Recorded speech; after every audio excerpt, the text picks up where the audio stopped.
got some motherfucking design on right now.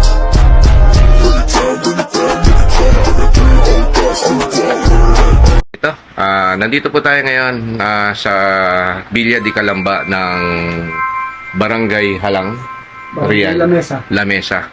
Yan, nandito po si Sir Ruben. Siya po yung tumawag sa atin at siya po yung nag-recommenda rin sa atin kay Sir doon dito rin sa Villa de Calamba. Yan, bago tayo magsimula, welcome to my vlog, Brian BTech Electronics po. Ngayon, gagawa po tayo ng isang Samsung na 49 or 50. Yan. Tingnan natin kung ano. Bali, ito po. Ang model po niya, ito po yung ating gagawin na isang Samsung na UA50TU 8080G. Medyo matagal na tayong hindi nakakagawa nito at puro malalaki na yung ating mga nagagawa. Ito po yung dating ginagawa natin na puro 8080G. Pati po yun dun sa ginawa natin sa parting Angono Rizal kay Kuya Dabe. Yun, shoutout sa inyo kung nasa Zamboanga kayo ngayon. At yun, gagawa na naman po tayo ng isang 8080G na isang Samsung.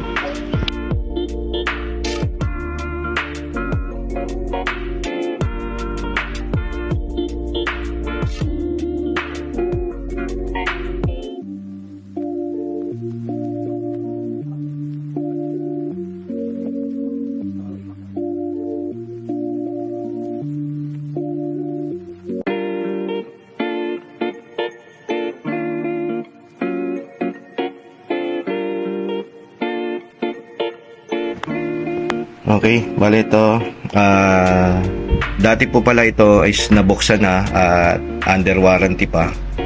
Yan, bali nabuksan na po natin siya. Ito po yung kanyang power supply. Kung titingnan po natin yung kanyang papuntang backlight, totally babad na babad sa saksak na wala ng patayan. Kadalasan makikita nyo kagad, brown na po yung kanyang PCB panel. Yan, kita nyo. Ibig sabihin lutong-luto na, kumbaga sa may supply pa siya o either na minsan is babad siya talaga na panooran. Kaya yan, ito po yung sumusupply sa kanya papuntang driver backlight. Then ito po yung kanyang motherboard. Yan, bali dito tayo magto-troubleshoot ngayon para malaman natin kung saan parte yung nagiging may problema. Okay, bali dito, ang kadalasan po laging nagiging problema nito is nandito sa right. Yan, bali ngayon, ang gagawin natin, dito sa right side niya, magtatanggal muna tayo ng ribbon. Yan, para malaman ho natin kung nandito po sa kanyang right side. Yan, para malaman natin kung magtutuloy siya. Yan.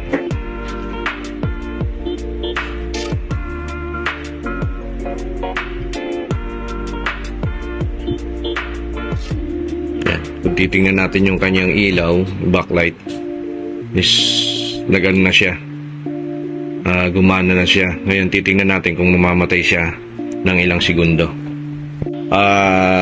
Almost mga 5 to 10 minutes na po siya, hindi pa rin siya namamatay. Ngayon chinek natin kung ito nakahang po tong kanyang ribbon at dito po sa right side naging problema. Kaya natin siya binabad para malaman natin at kung mamamatay siya at kung may problema o nagpi-flicker ba si backlight. Hindi naman. Bali ngayon, nandito po yung ating problema sa kanyang top board.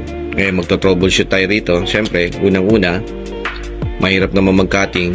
Ang gagawin natin is tape method pa rin tayo.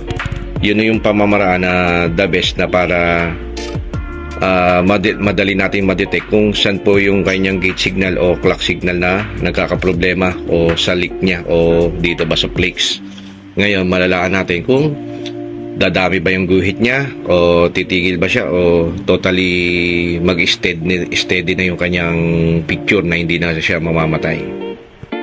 Bali ito guys, nasa almost 15 minutes na rin po tayo nag-observe ng kanyang backlight kung mamamatay at saka yung picture niya so far hindi nagbabago. At hindi naman totally nagpi-flicker na. At kaso yung guhit niya is meron. Bali ito guys. Ito papakita ko sa inyo yung aking ginawa. Nag-cut po tayo dito sa LC1, LC2. Bali kinat natin. Yun, nag-normal na po siya. Kanina, halos lahat ng gate signal niya rito is inano na natin, naglagay na tayo ng tape.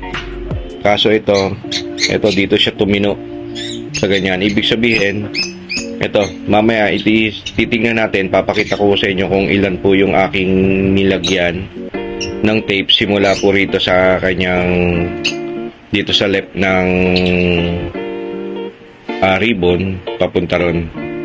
Ayan. Hindi pa rin siya namamatay. Titingnan natin yung picture naman niya.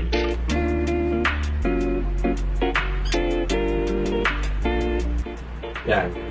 Kung titingnan po natin yung kanyang may hairlines po siya, tapos yung kanyang lines vertical is totally hindi na po mawawala yan kasi nandito na po yung problema natin sa plates. Ngayon, para hindi lang siya mag-trigger o either na mag-protect dito sa system is pinatay natin yung clock signal niya. Yan. Papakita ko sa inyo yung aking tinipan dyan kung hanggang saan siya na tinakpan. Okay. Dito, kung ipapakita ko po sa inyo yung aking simula po rito 17, magbibilang po kayo ng 17, tapos 1 to 7. Yan, bali kung titingnan po natin dito, yan po yung tinipan ko, 1 to 7. Dyan po nagtino yung tinatroubleshoot kong 8080G na unit na smart TV. Bali yan, simula rito 17, tapos dito 7. Yan po yung aking tinakpan. Kanina tinakpan ko po lahat yan, totally hindi po talaga ringi. Dito lang po siya umigi. Yan, bali may tinira po pa po kung dalawa. Ayun kung titignan nyo, mali yan.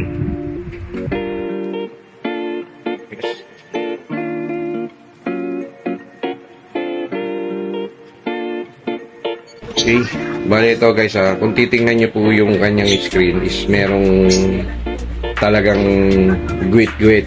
Yan, totally ginawa natin siya ng paraan para lang mabuhay at hindi siya mamatay. Bali yan, okay na siya at napapanooran naman siya, pero yung guwit niya totally hindi na siya mawawala. Okay po guys, ito okay na po yung ating ginawa ng isang TV. Sir, bali yan po si Sir Ruben. Bali pinagawa po niya sa atin yung kanyang TV na isang Samsung na 50 inches na frameless na 8080D. Okay, bali hindi po natin natanggal yung guwit sapagkat may problema rin po yung kanyang plates. At yun, bali nag-cutting na po tayo at ginawa po natin is nag-tape method pa rin po tayo. At yun guys, hanggang dito na lang po. At syempre sa lahat ating mga tiga-Panayam, maraming salamat po sa inyo lahat. At sa ating mga bago lang po sa YouTube channel natin, huwag po natin kakaligtaan na mag-subscribe. Brian B. Tekalikparik po. Hanggang dito na lang po. At maraming salamat po. At mabuhay po. At dito sa Villa de Calamba tayo ngayon. Thank you po.